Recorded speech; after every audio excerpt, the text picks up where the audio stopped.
80 years ago, in 1939, one of Hollywood's most beloved classic films was produced, The Wizard of Oz. To commemorate this anniversary, we embark on a journey along the yellow brick road to remember and visit the final resting places of the talented artists who made that film the enduring emerald gem it is today. Join us as we hitch a ride on a tornado to the land of Oz. This timeless film would not have existed without its literary origin. The story began as a book. At Forest Lawn Cemetery in Glendale, California, lies the final resting place of the man who started it all, author L. Frank Baum.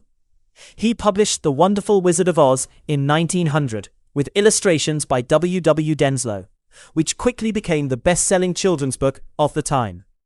Baum went on to write 13 more novels about the land of Oz. In the final years of his life, Baum worked tirelessly to adapt his story for the stage and early film, producing several silent short films based on his writings. Unfortunately, he did not live long enough to see the most iconic film adaptation made about his story, the 1939 version of The Wizard of Oz. The hero of Baum's book is a young Kansas girl named Dorothy Gale, and the hero of the 1939 film was the young actress who portrayed Dorothy, one of Hollywood's brightest stars, Judy Garland. Garland rests here at Hollywood Forever Cemetery. Born Frances Ethel Gum, she was performing not long after she learned to walk. At the age of 13, she was signed to MGM, and when it came time to cast Dorothy in The Wizard of Oz, Shirley Temple and Deanna Durbin were considered for the role.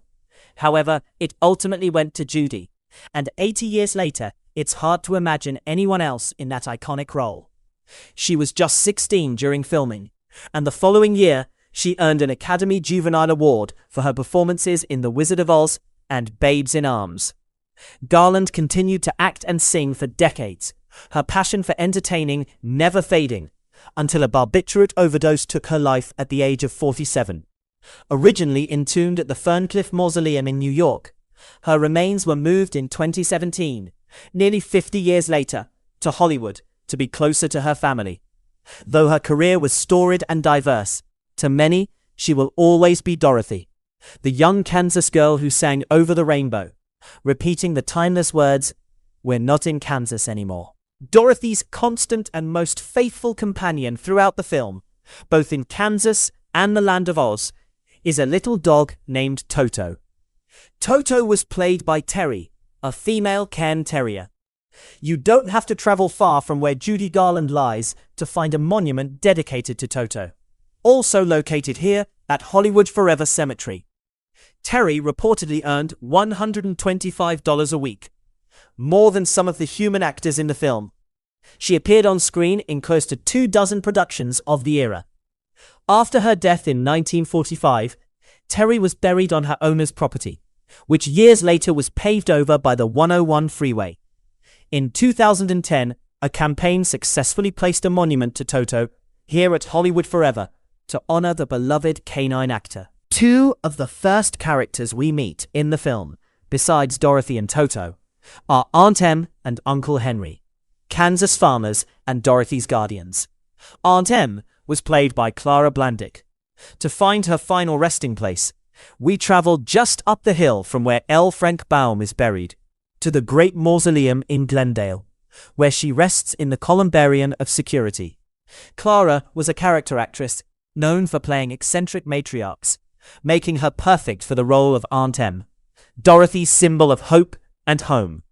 Clara continued acting into the 1950s, but as her health deteriorated, she suffered severely in her 80s. In 1962, she chose to make the great adventure, taking an overdose of sleeping pills at the age of 85. Nearby, in the same mausoleum, in the columbarium of inspiration, lies the man who played Uncle Henry, Charlie Grapequin. Before acting, he was a circus acrobat and stage performer, retiring in the 1920s before the stock market crash of 1929 prompted him to return to the screen. In the 1939 film, he was the only actor who appeared in the Kansas scenes, but did not appear in Oz. Charlie Grapequin also portrayed Grandpa in The Grapes of Wrath, and lived to be 86. When Dorothy is swept up by a cyclone to the land of Oz, the first resident she meets is a good witch. "I beg your pardon, but I've never heard of a beautiful witch before, only bad ones." The good witch Glinda was played by Billy Burke, who rests at Kensico Cemetery in New York. Before being cast in The Wizard of Oz, Burke was famous on Broadway and in early radio and film. As Glinda, she protects young Dorothy on her journey to the Emerald City, and bestows upon her the ruby slippers. Prior to The Wizard of Oz, Burke was nominated for an Oscar for her performance in Merrily We Live. She died at the age of 85 and is buried next to her husband, Broadway impresario Florenz Ziegfeld. Among the most lovable and memorable characters Dorothy meets in the Land of Oz are the Munchkins. Munchkinland was populated by over 100 little people and children, including the Earl's siblings, known as the Doll family. The Munchkins were even collectively credited in the film's opening titles. MGM's costume department created over 100 unique costumes, carefully catalogued to ensure consistency every day of production. At Calvary Cemetery in St. Louis, Missouri, we find the crypt of one of the longest surviving Munchkin actors, Nicky Carroll, who actually went to school with Judy Garland.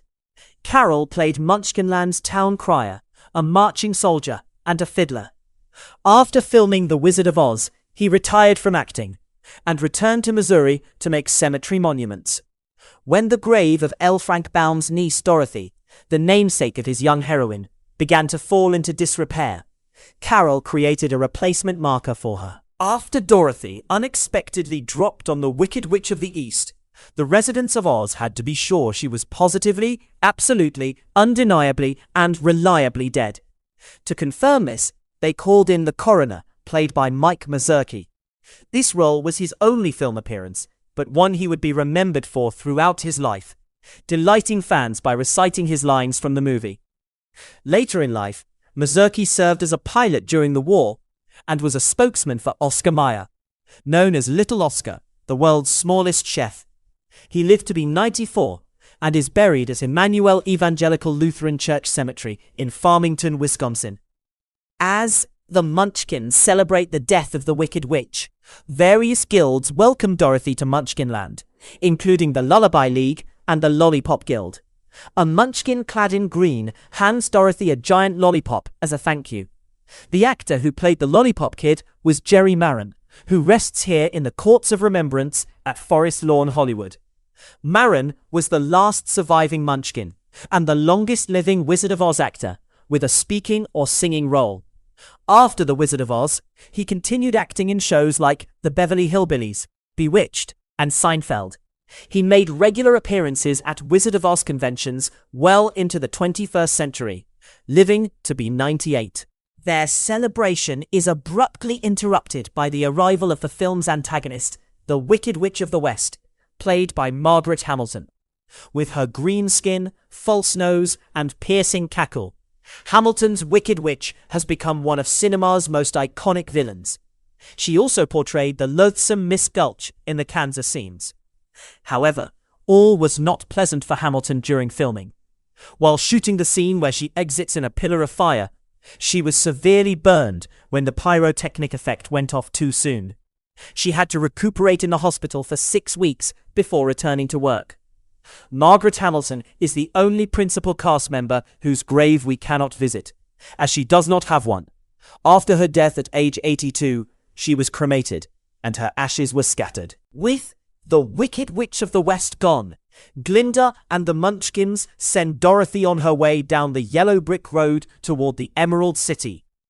Along the way, she makes a few new friends, the first of whom is a scarecrow stuffed with straw and short on brains, although not particularly scary. "I haven't got a brain," he laments. "How can you talk if you haven't got a brain?" Dorothy asks. "I don't know," he replies. "But some people without brains do an awful lot of talking, don't they?" The Scarecrow was played by vaudevillian Ray Bolger. Interestingly, he was originally cast as the Tin Man, and Buddy Ebsen was cast as the Scarecrow.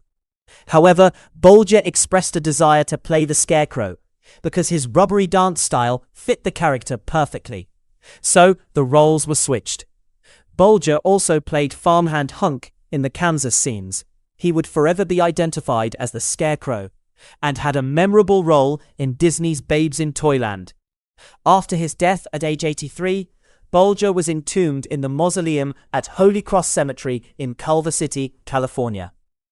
The two new friends continue down the yellow brick road and come across what appears to be a metal statue. It is the Tin Man, frozen in place from rust and pining for a heart. After a few dabs of oil, he comes back to life.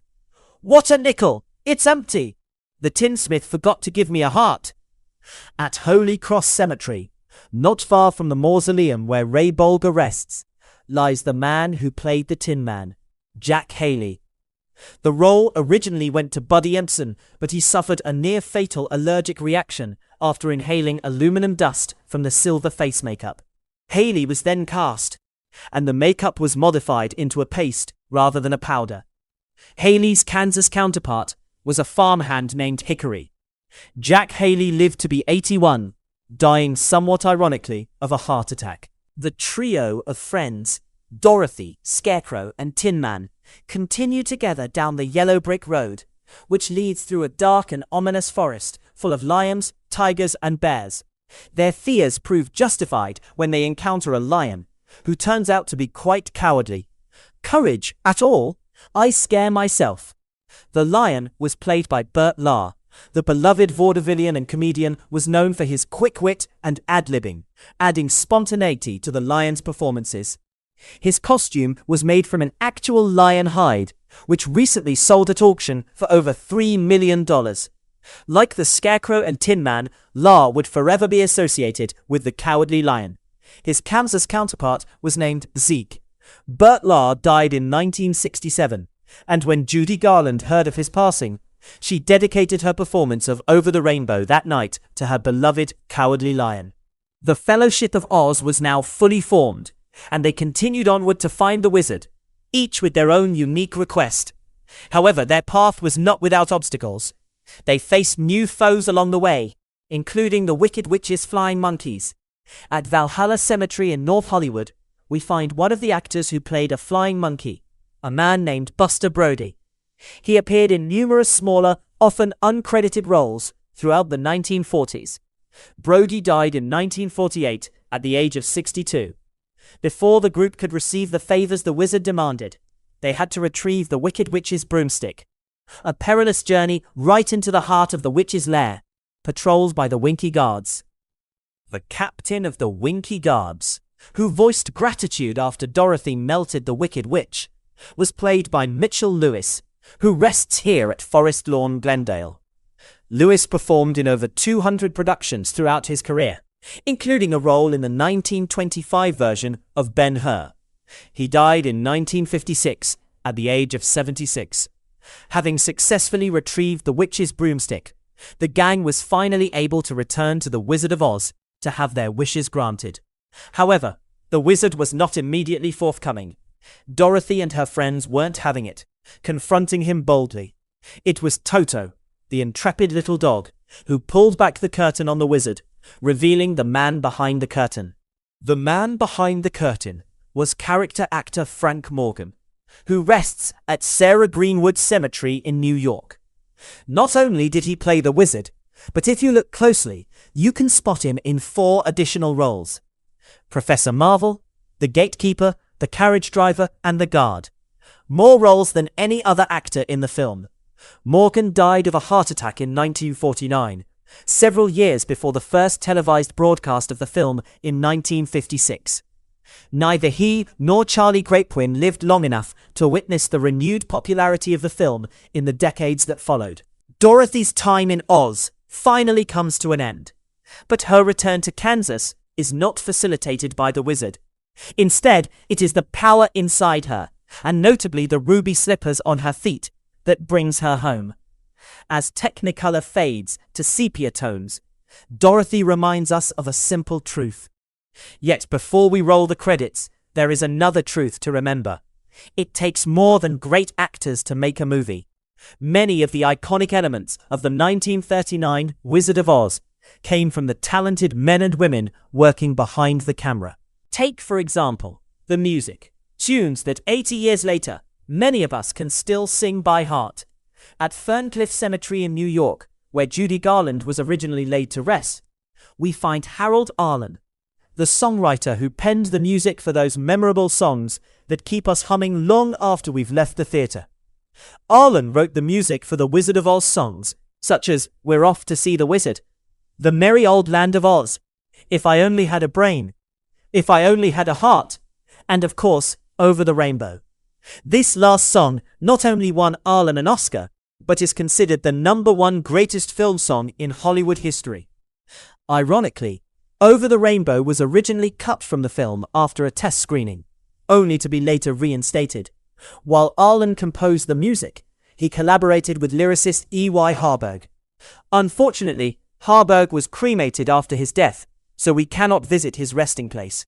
The incidental music heard between the songs is called the score. The man who composed the score for The Wizard of Oz was Herbert Stothart, one of the preeminent film composers of the 1930s and 1940s. He is laid to rest here at Forest Lawn, Glendale.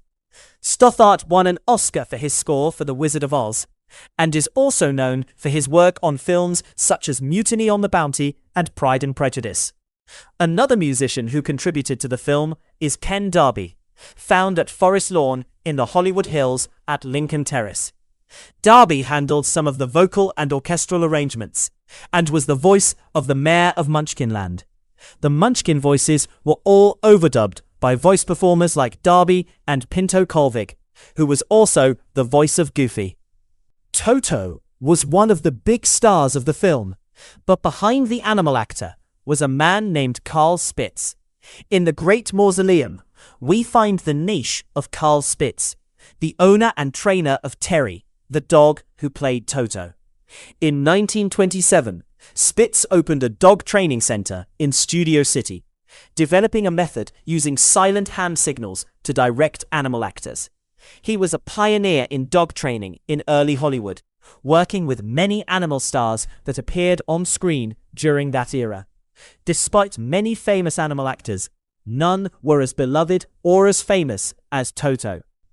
The Wizard of Oz was quite the visual spectacle, featuring special effects that still hold up today. The tornado scene, in particular, was impressive, created from a 35-foot-long round piece of muslin cloth spinning around a miniature Kansas farm. The man responsible for realizing all the special effects for The Wizard of Oz was Buddy Gillespie, head of MGM's special effects department. Gillespie is laid to rest here in the Columbarium of Heavenly Peace at Forest Lawn, Glendale. He was nominated for an Oscar for his work on The Wizard of Oz, and won 3 Oscars during his career, for Ben-Hur, Green Dolphin Street, and 30 Seconds Over Tokyo. If there is one costume piece in Hollywood history that can be safely called the most iconic, it would be the ruby slippers from The Wizard of Oz. Adrian, buried here at Hollywood Forever Cemetery, was the costume designer to the stars in the 1920s and 1930s, working with every major leading lady of the era. She designed the elaborate and colorful costumes for The Wizard of Oz, including, perhaps most notably, the ruby slippers. A pair of the slippers is now on display at the Smithsonian. Interestingly, in the original book, the slippers were silver, but the filmmakers wanted to take advantage of the relatively new Technicolor process to showcase a more dazzling color. Another aspect of the film that makes it visually striking is its production design. The sets. The entire film was shot on a soundstage, including the farm scenes. Everything had to be created from scratch. That's where art director Cedric Gibbons comes in. Gibbons was known for imbuing MGM films with larger-than-life splendor, and The Wizard of Oz was no exception. He and his team turned an empty soundstage into 2 fully realized and believable worlds. Gibbons was nominated for an Oscar for The Wizard of Oz, and over his career won 11 of the iconic gold statuettes. Incidentally, he designed the Oscar statuette itself. After his death, he was laid to rest here at Calvary Cemetery in Los Angeles. Actors, costumes, and decorated sets are no good unless captured on film for audiences to see. At Hollywood Forever Cemetery, we find the man behind the camera and lights, Harold Rosson, the cinematographer for The Wizard of Oz.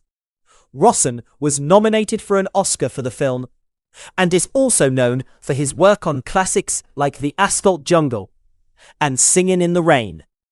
He lived to be 93, a testament to a long and fruitful career. Many filmmakers say that a movie is truly made in the editing room, and everything else is simply gathering raw materials. Now at Inglewood Park Cemetery, in the Mausoleum of the Golden West, in the alcove of spring, we find the niche of the woman who cut the film together into the movie we know and love, Blanche Sewell. Sewell initially wanted to be an actress, but became a negative cutter and then an editor, one of the early female editors in Hollywood. She was only 50 when she died, in 1949, not living long enough to see the film's renewed popularity on television. If we head back to Forest Lawn, Glendale, in the Garden of Honor, we find the man who oversaw the entire production of the film, producer Mervyn LeRoy. He was responsible for the decision to make The Wizard of Oz at MGM, a film that would not only become one of the most culturally iconic movies, but, according to the Library of Congress, the most seen film in movie history. This legacy is acknowledged right here on his marker. Finally, we find the man who was the creative vision behind the film, director Victor Fleming. He rests in the Abbey of the Psalms at Hollywood Forever Cemetery. The film went through a number of directors during an early troubled production, but Fleming took over and directed the bulk of the film.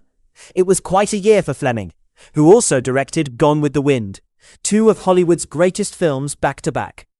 When Fleming left to direct Gone with the Wind, King Vidor filled in to finish the film, mainly the Kansas scenes. Fleming died suddenly of a heart attack at the age of 59. That concludes our tour. Now, let's tap our heels together 3 times, think to ourselves there's no place like home, and bid farewell to the land of Oz.